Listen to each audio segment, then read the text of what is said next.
Welcome back, everyone. Welcome back. Thrilled to have you here. We've got another panel of authors who are going to be talking about the ROI of writing a business book and a little bit about their author journey. Without any further delay, here are this week's guests. When you write a book, you're not just sharing your knowledge, you're planting the seeds for long-term growth. Your book can open unexpected doors, attracting ideal clients, boosting your visibility, and positioning you as a trusted authority in your space. But to make that kind of impact, you need more than a finished manuscript. You need a strategy that helps your book connect with the right people and lead them back to your business. And that's exactly why I started BizBook Pub Hub. It's a free resource where experts, authors, and writers come together to support each other through every stage of the book journey, from blank page to book launch and well beyond. You can explore all of this at bizbookpubhub.com. And now I'm excited to introduce two incredible authors. First, we have with us today Antonio Valles, who wrote Empower Your Presentation Skills, the Confident Entrepreneur's Guide to Grow Your Business, a hands-on guide for professionals ready to level up their speaking skills and use presentations as a tool for building authority and closing more business. And Kathy Sparrow, the author of Ignite Your Leadership, Proven Tools to Energize Teams, Fuel Momentum, and Accelerate Results, a book packed with powerful tools and insights to help leaders inspire their teams and create lasting organizational success. Please join me in welcoming Antonio and Kathy. Antonio, I'm going to kick things off with you. Share a little bit about who your ideal reader is for your book, and welcome to the show. Thank you. Yes, my book is targeting mainly entrepreneurs and business executives. And the reason for that is that I have been working with entrepreneurs for over 5 years already. And what also happens is that this book can be useful to anybody that is looking to overcome their fear of speaking or to become a confident speaker. We have the tools there in the book that will allow you to do that, to become confident while speaking and to give empowering presentations. And I noticed that part of this is helping people also when they're doing pitches. I have been a judge for some pitch fests, and sometimes the idea was really good, but the delivery of that idea and their ability to use presentation software to even know how to interact with the forwarding the slide at the right time, like completely unrehearsed. And it's just like, well, that might have been a good idea, but it sounds like what you're filling in the gap, Antonio, for people who may have great ideas but not great presentation skills. Right. That's exactly what I'm doing. I'm taking all the tools that I learned through experience, also in with my coaches, and compacted them in a book, and they're easy to understand. I love it. All right, Kathy Sparrow, thank you for coming to the show. I know you in a literary midwife context. That's a way I know you. But now we're here to talk to you about your book, Ignite Your Leadership. So tell me a little bit about who you had in mind for this book. So Ignite Your Leadership was written for anybody who wanted to up-level their leadership skills. And I know I use that broad term, anybody, because I believe that we're all leaders. So whether we're leading in our community, organizations, our family, or a business, we need to continually hone how we show up for other people. And it's a journey. It's, just because we get a title doesn't mean we've landed in that leadership role in our totality. And have you written other books? Because I know you help other people with their books, but is this other titles under your name? Yeah. I'm actually I write fiction, nonfiction, and I've also collaborated with other authors. So my name is on their books as well. We're gonna definitely have to dig further in, because I knew this about you and I wanted to bring it to the stage, because that's going to be a lot of lessons learned along the way. Antonio, is this your first book? Yes, this is my first book. Well, Antonio, okay, I'm gonna go to you with this question then. I'm really curious if you had an inner voice that a lot of writers have that might have held you back from writing it. Like, is this an idea you had and you just immediately acted on, or was this an idea you had for a while? Like, what did you have to overcome to have this finished product that you could share with the world? Certainly, I did have an inner voice within me that was telling me, write a book, write a book. But I never got to do it because I didn't know what to write about. I was born in Mexico and I have lots of stories. So I first wanted to do that. I wanted to do like a biography book. But then I realized that I have more than that I had all these tools that I had learned and that I wanted to transform lives. And so I decided that it would be a good idea. But I stood with that idea for a whole until I decided to stop procrastinating and do it. And that was the little voice that asked me to do that. It could be a journey just to get that first few sentences written. Kathy, share a little bit about the experience you've had working with authors. Do you remember your own first book? Like how trepidous that like moment can be? Like when you don't yet know that you'll follow through. I mean, like I told you, like you have a passion, you want to write something, and you feel like you have a message. So, Kathy, what has been your experience with that? So I'm chuckling because it's like this is something that everyone I work with comes face to face with, is that little voice inside that goes, who am I to be writing this book? Who's going to read this book? And they often stall certain periods in the process. So with my own, I was a freelance writer, and I was also on staff at a publishing house, and it was a work for hire piece. They hired me, so I had to finish it. But when it came to my own book, I actually have lost my first novel in a computer crash, which is so that was like, but I think what happens is there's this perfectionism too. Like it's got to be perfect. Yes, we want it to be as good as possible where we are in the moment, and knowing that our writing is always, if we continue to write, we can continue to practice our skill, we're going to get better. And I just came up against this myself. I started rereading The Whispered Teachings of Grandmother Trout, which is a novel similar. I call it the feminine version of A River Runs Through It. My writing has, and I started to read it to write a screenplay for it, but my writing had changed so much over 4 years that I actually doubled back, unpublished it, and just this morning sent it off to the designer to be republished. And I had to, even this morning, get out of my own way going, all right, I could write this sentence a dozen more ways, but it's time. It's time to get this back out. It is kind of good to know that even people who've got lots of books under their belt, and I'm going to include in the show notes a link to all your books because you've got a bunch of different genres as well, go through that angstiness of it, and that your writing, even in a 4-year period, can change. Antonio, did you work with a community of people? Did you hire someone to help you get the book written? Did you work with a hybrid publisher? Did you know other authors? Like, how did you move from, okay, I am ready, I have this idea, and then moving forward? Like, how did you, I just think there's a transformational moment there. Yes.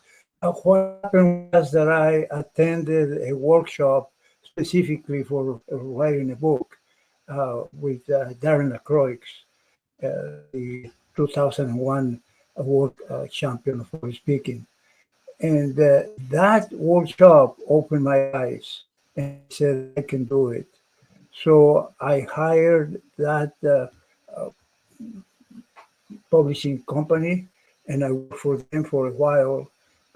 And I got my book. I didn't get my book. I got the structure of what I wanted to do, the chapters, the title of the chapter, and what should be the major driving tools that I should there. And so I did that. And then after that, when they helped me cover all that, those all the content that I needed, then I went on and hired an editor that put it together. I wrote it completely, and then I gave it to her, and then it got published. That story underscores how the product market fit can go so quickly and easily. You were a person who had an interest, maybe even a desire to publish a book.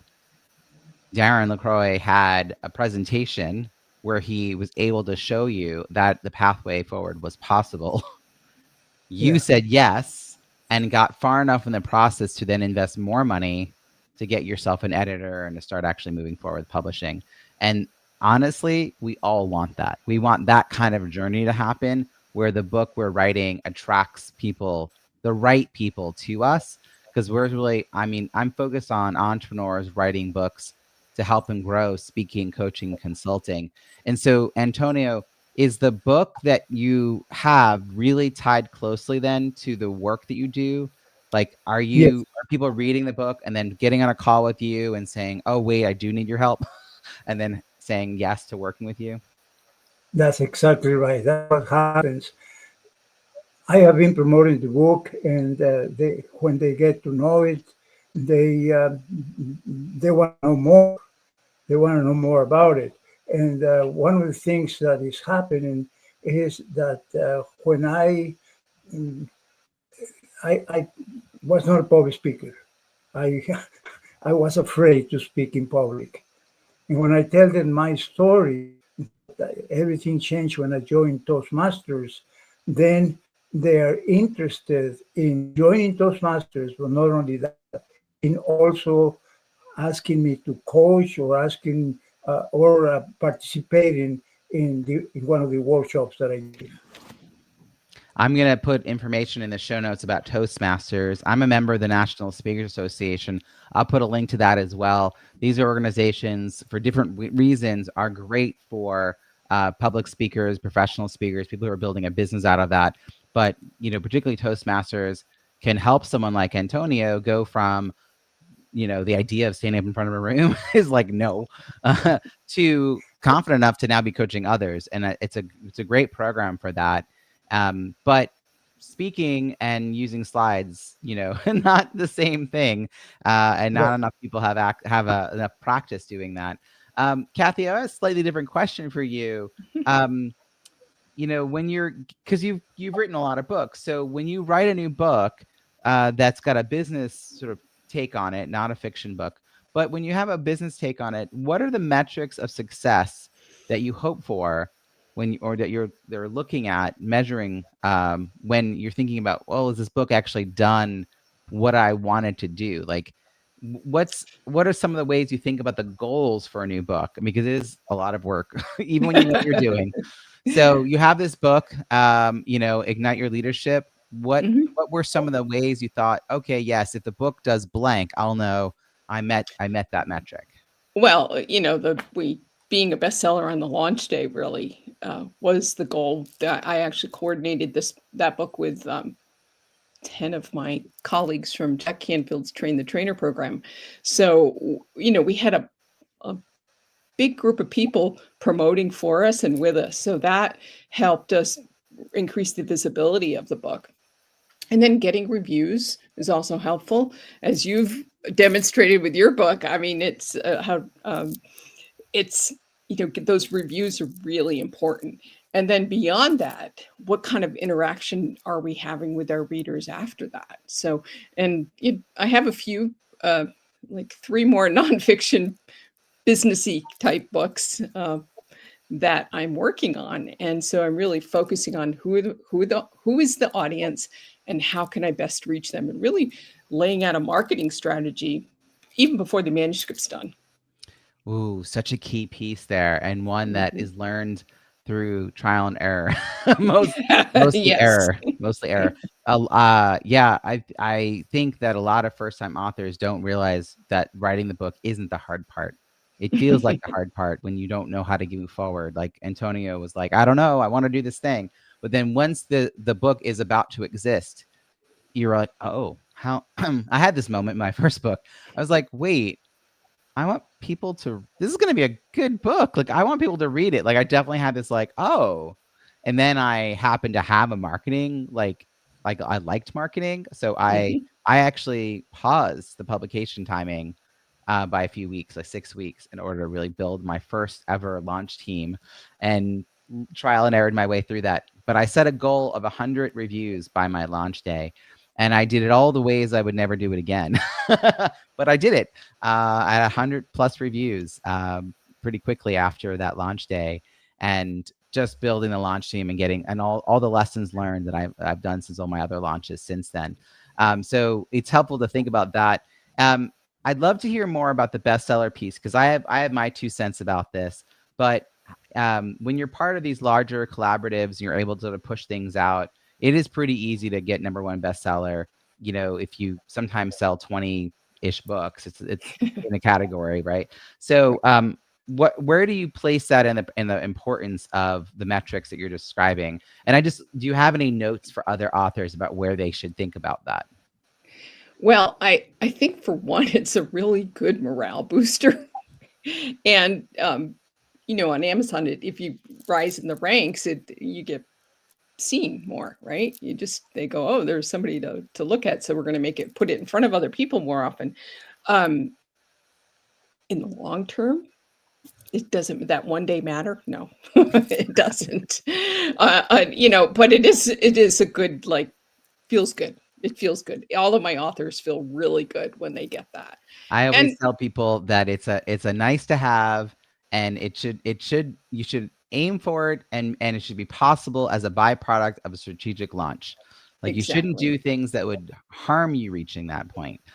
But like all the other things, like what are all the like you said, are people reaching out to you? Like, are you booking calls? Can I just share? This is my like claim to fame on the screen here. I will just describe to the audio listeners. My book was #1 in market research business, and the #2 book is Revenge of the Tipping Point, the original one. Malcolm Gladwell's follow-up to The Tipping Point. And then #3 is Seth Godin, All Marketers Are Liars. And it's funny because it is a fleeting moment. It's not there anymore. But to have that moment where I'm in front of Malcolm Gladwell and Seth Godin, yeah, I was very happy to get that screenshot, because I wasn't sure actually in that category, given those books, that I could do it. I was like, well, this is the right place for it, but I don't know whether I will get it. Antonio, what were the messaging that you received from your fellow authors about the importance of reviews, bestseller status, all, like, what metrics to focus on? Like, what are the things you were learning as you were doing this? Yes, what I learned was that I had been in my own way, and you know, did have a number of elements that I could use, or offers that I had.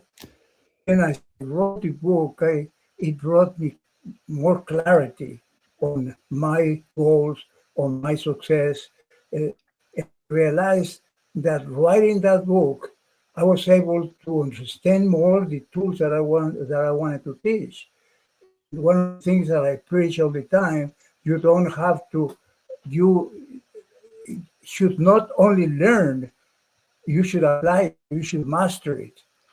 And so that's exactly what I went through as I wrote my book. I was able to do lots of research, and then as I wrote examples of how to apply it, and it was incredible, because I felt like another person, like I was already, my confidence increased by just writing that book.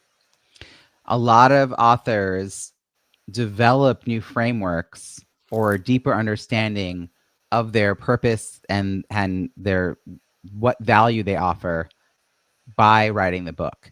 And that is the best possible outcome for the writing process that I can imagine.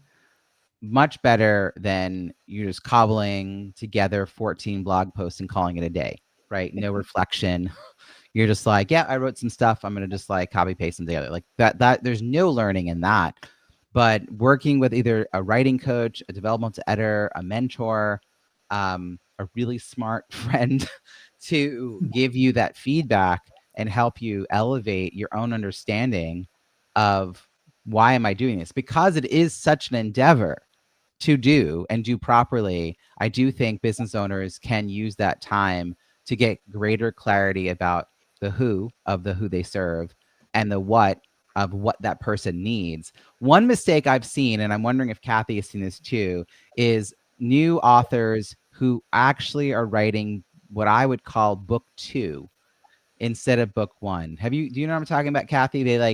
They're so excited about the most current widgety thing that they learned. And I'm like, but your readers don't know the foundational stuff that you've been doing for 10 years. Like, they need to be brought on the journey. Like, they're like, oh, it's just not exciting to me. I'm like, but you can't jump ahead. So sometimes it's like, again, working with a business coach. I do a lot of strategy work. I'm now a developmental editor or writing coach, but I am a strategist. So I'm like, tell me about the journey these people are going to go on with you. Like, do they know this information? How are we moving them to the next place in the role? So Kathy, what are your thoughts about helping people write the right book? Like, how do you know, and how do you help others figure that out? So anytime someone comes to me and says, I have an idea for a book, I put them through a series of questions. I actually send them a form and say, all right, I want you to really sit with this and think about this. It's like, who are you to be writing this book? Why are you writing this book? Who is your audience? How are you going to help them? And then the last 2 questions I think are really key. How is this book going to change your life? And what's going to get in your way? And that is such a amazing self discovery process. And it helps shape that journey. Make sure they really hone in on the right message for the right time and not jump ahead. You know, the very first question that you have on that is like, who are you to write this book? Which is the question they've been dreading answering. Right. Because they're like, oh gosh, who am I? So you really do have to move past that. And I think for book 1, that could be the thing that holds people back. So confronting them in a gentle way and holding space for them to like getting clarity on that. And the rest of the questions that you have, I think also help them realize like they really do need to do. It's not about them. You know, my background is in fundraising, and there's this kind of common theme there. If you're scared to ask for money, kick yourself out of the way and let the cause talk. Because if you make it about you, you're not making it about the cause, right? If you're making it about your own angst and you feel like you're being a bother. Same thing in sales, same thing with writing books. If you are making it about you and your angst about this process, you're not thinking in service of the ultimate person who will be touched by your message. And when you reframe that, it could really open things up. And Antonio, it feels like you found that with this book, and then it unlocked, and then suddenly you had no doubt you were going to write this book. And then the book actually helped you develop your business a little bit and get clarity on that as well. Antonio, I guess I'll ask the question this way. Because I'm an author, how would you finish that sentence? Did anything transpire for you or your business because you're now an author? Yes. The first thing that I saw when I started getting reviews about my book and the people that started reading it, and I was hoping for that. What increased was the credibility that I had as a speaker, as a speaking coach, or as a speaker. Because when they see my work and they see that I really know my stuff, then my credibility increased right away. And I started having more people that connected with me and that wanted to discuss what I was doing and how I could help them. So that's I didn't expect that. I didn't know that would happen. But And it's common that insta credibility, assuming you've written a quality book for a particular audience, right? Like those 2 criteria being met, it's going to offer credibility right away. It's going to attract people to you and they'll build trust with you. I also like the fact, Antonio, that by the time they get on that call, some will have done the homework of actually reading the book, and that comes to the call more educated about the process that you have, more understanding about the value that you offer and why they might need your services. I mean, I have had people that they get referred by somebody to meet with me. The top of my, landing page, the book of call, it's like, hey, I recommend you read this book and get the bonus content before our call. The people who do it are amazing. The conversations are just so different from the people who don't bother. And then I've had a few people who come onto that call having actually started to take action and do some of the steps that I talk about in the book. And now they're chomping at the bit to get started. They're like, they get on the first call and they're like, where do I sign? And I'm like, whoa.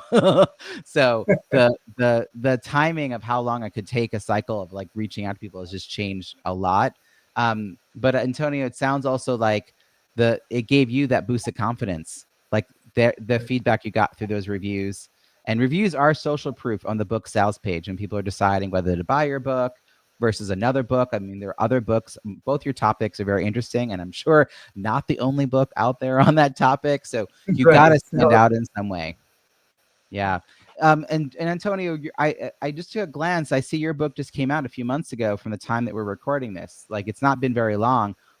How do you feel about the early reception of the book? I feel very good, and I realized that I need to promote it more. I have been promoted it within my circle, so somehow I have to go out. I've been using media to promote it as well, in Facebook, and that has worked because more people are looking at my profile in LinkedIn because of the posts that I've been doing there about my book and tips that I have been giving that are related to the book as well. I feel good about it. I feel good about it, but I realize that I need to do more. And I need to continue with that. Well, this actually brings me to, we're all here because the two of you signed up for the next Kindle flash sale, kindleflashsale.com. So for folks who are thinking about, joining as an author, we are still accepting authors, and at all times, we're either accepting authors or we have a wait list. But our next one is coming up. And so tell me a little bit, Antonio, about your decision to join the Kindle Flash Sale. What are you hoping will happen? This is your first time being part of our community of authors. We all lower our Kindle book prices to 99 cents and then cross promote for a period of time. I organize this 3 times a year. This is great timing for your book because it just came out. Now you're going to start doing some early reviews and then be part of this experience. Where does it fit in with your marketing plan for the book? I think it fits well within it because I've been promoted. I want to promote it more, and I want to get more marketing done and get more inquiries about my book and about what I do. So I think this is a great opportunity, and I'm looking forward to it and to know more about it and see how I can be more efficient on doing it and how I can benefit as well. Same question to you, Kathy. I mean, how does being part of an experience like this fit in with your overall marketing? You've really marketed lots of books. So this is a unique kind of offer. We usually have dozens. We've had up to 70 some odd, 77, I think, authors at a time. It all depends. But the common denominator is that we all wrote a book to help us grow our business, speaking, coaching, consulting. But the variety of topics is quite interesting. So how are you sort of thinking about this? And could you also address something that I think a lot of authors have brought concerns about? Why are you willing to lower your price to 99 cents for Kindle? But I mean, doesn't that devalue the book? So I just had that come up the other day with someone. So how are you thinking about this and helping your book get reach? So Ignite Your Leadership is in the 3rd edition. So I can't even remember. I think the 2018 we first put the 1st edition out, and then I think it was last year we did the 3rd edition. So this is the 99 cent Kindle promotion is a way to continue to market it, continue to get it in front of other people. As you said earlier, it's not the only book on leadership. I help write other books on leadership for other authors. So it's just, keep the book top of mind, right? And this is a great way to do it. And there's also something really unique about how you brought this together. It creates community. And we then help each other, and all the authors who participate, not all, but many of us go on to collaborate in other ways. So that's really, that's a bonus. And I want to say, I encourage my authors that I work with to do this as well, because it does bring that visibility. It's an easier lift than just going out on your own and doing your own promotion. So Yeah, love the community amongst the authors has been this incredible, Mhm. I'll call it a byproduct. Like, it wasn't front and center when we were doing this. Community is woven into everything I do, Kathy, so I'm not like entirely surprised, but I had an idea to do this back in 2018 when I only had one book, and I actually found the Google form results. Like, I'd asked people to say, like, would you be interested in doing this book bundle or whatever I was calling it? And would you be willing to pay a certain amount of money? And most people were like, I would do it if it was free. And I had no other services related to authors. I didn't have an author community to build. And so it fell by the wayside. It was not, it didn't make sense for me to put more time into it. But in the last, year and a half, almost 2 years, I have been building out the BizBook Pub Hub, which has got the podcast. And then we have all the experts who can support our authors through writing, editing, publishing, launching, and marketing a book. And we have our free virtual networking events. So we have all these things.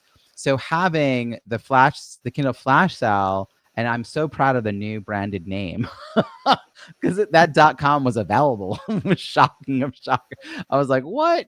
Yeah. And then people collaborate because they discover like-minded authors and they buy each other's books, and it's just nice. And the goal of this is not to collect reviews. It is sales, to get the word out there, to help attract the right people.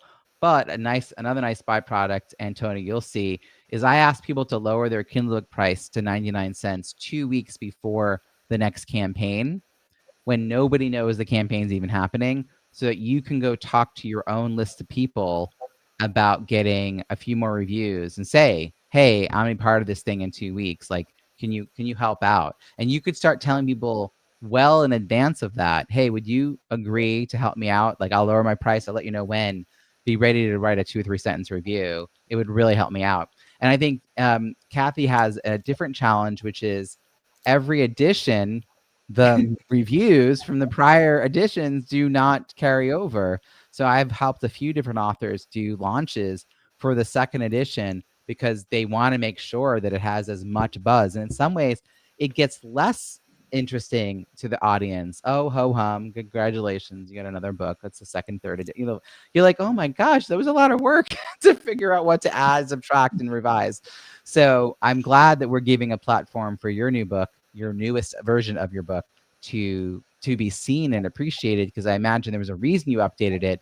Could you actually highlight a little bit, like, how do you decide each edition that there's a need? I mean, 2018 to now is 7 years.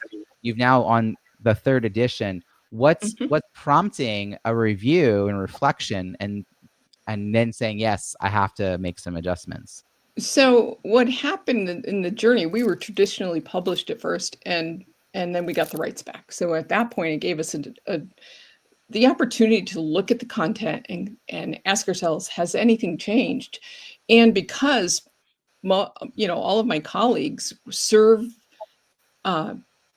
businesses and organizations, their businesses had changed.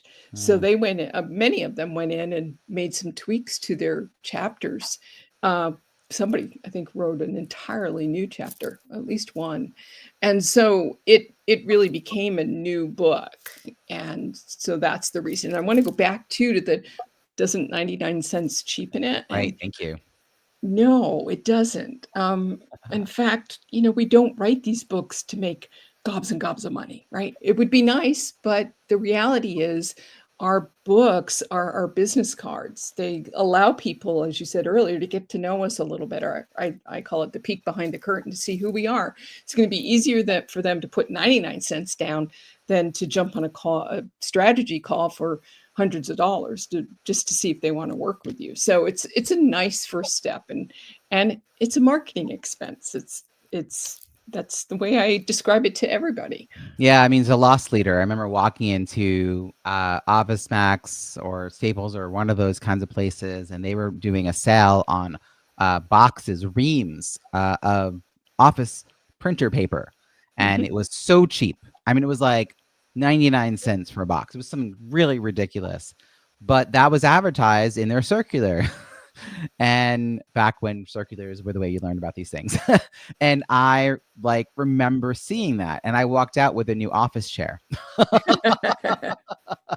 because I was wandering around and I was like, I do kind of need a new office chair. Well, look, there's a nice office chair. Let me try these on. And then I was like, well, I could go look elsewhere, but this one's decent and it's good price.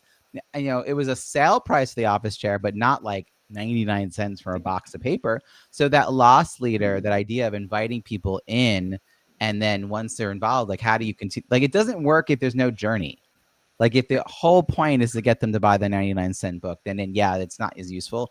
But for fiction writers, and you could speak to this better than I can, a lot of times getting people to just get that first book in a series, whatever the price, and then they're going to be sucked in. And like, my wife does entire series, and she's nice to me, and she'll wait to tell me the series until all the books are out. She's very kind. I call her my book doula because she gives me the right books at the right time.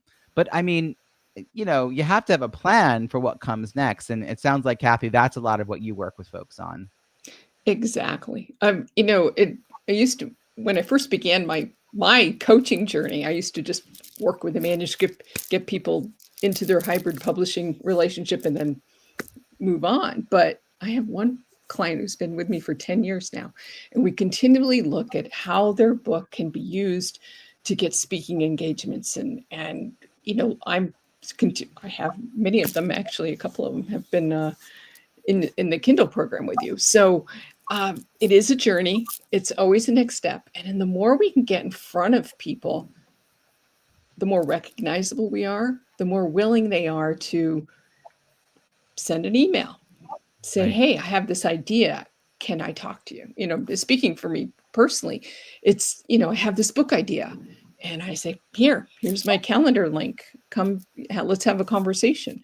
And from there, I would say 9 times out of 10, they become clients. Mm-hmm. Yeah. And it could really save time for you, because then you're meeting with the right kind of people. Exactly. All of my books let people know what I'm about, even my, any kind of writing. So, and I think that too, I practice what I preach, right? I'm a practicing writer, and in multiple genres. So I'm always honing my craft. And that sets a really good example for people. So I think if our books align with the type of people we want to attract, that gives them the peek behind a curtain, as I said earlier. Antonio, were you given guidance about how to line the book up with your business? Do you get support around that, around creating, bonus content or resources, or putting links in? So if someone's reading your book and they get excited about it, is it clear the path from that book to meeting with you, or learning about your program, or going to your website? I think sometimes authors are part of communities where that is talked about, and sometimes you're just kind of left to your own to figure it out. I do have my website there. I have my email that they can contact me. And I think it's clear. I don't know if I'm answering your question. Is that what you wanted, or do you have? Are there any kind of links to bonus content or resources in the book, or that kind of thing? Yes. What I have is basically a link to my book, to my website. And in my website, I have some lead magnets there. One is getting speaking, no, storytelling tools, insights, Mhm. and also if I advertise a free coaching call, if they can schedule it from there. So I send them to the website, and in the website is where I have that. Great. Yeah. I think this is part of the reflection on a book. I always find that people who are getting ready to write a second book, Kathy, are my best prospects because they learned the first time around what they learned, whatever that Yeah. lessons, whatever those lessons were, and they want to make it easier or smoother or more directly tied to the business, yeah, a lot of the rough edges get smoothed out in the second time around. They're also more confident. They know they can do it. So like all those messages in your head, right? Antonio, is there a book too that you're thinking about? Is there like, now that you have this ability, are you gonna like keep going? Yes, I do want to. The first thing I'm going to do is to translate it into Spanish, since Nice. Spanish is my uh, first language. So I know a few people in Mexico, and I'm hoping that there are associations. I graduated there from Monterrey Tech and as electrical engineer. I was actually working as electrical engineer when I retired, and then so I have that in mind. I'm going to start right away to translate it, and then I want to write another book, but this time it would be an inspirational book. I'll be talking about trust, confidence, and things that will allow you to improve your personal life. And Awesome. You've been activated as an author now, so now it's going to keep happening. Good luck with the translation. The whole, I mean, Spanish speaking market is enormous, and business books are needed there. You are a person who would probably resonate really well with that audience and could meet them where they are. So it's like a great fit. Unique. It's like a unique selling proposition built in for you to be able to share this knowledge with them. Where can people find you, Antonio, and follow your work? What are the best ways for people to connect with you?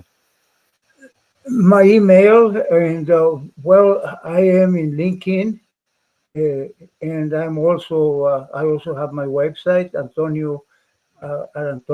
Well, I'm sorry, Speaks. antoniospeaks.com. That's the website. And my email is antonio@antoniospeaks.com.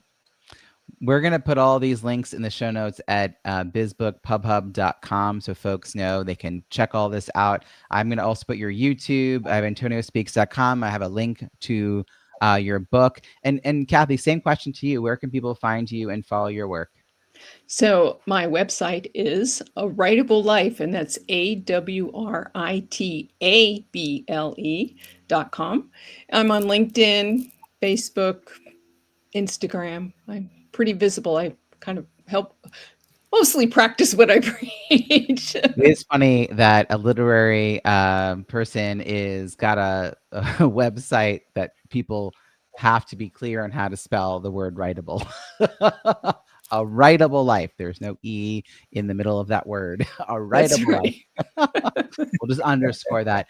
But you're also one of our BizBook PubHub Yep. premier partners. And Yes. so we also have all the information on BizBook PubHub, not just about this show notes, but you're one of the folks in our curated directory of experts. We have a little about 24 or so folks who work specifically with entrepreneurs who are writing a book to help them grow their business, speaking, coaching, consulting, and they help through the whole author journey from writing to marketing. You'll also be invited there to one of our free virtual networking events that we hold every single month.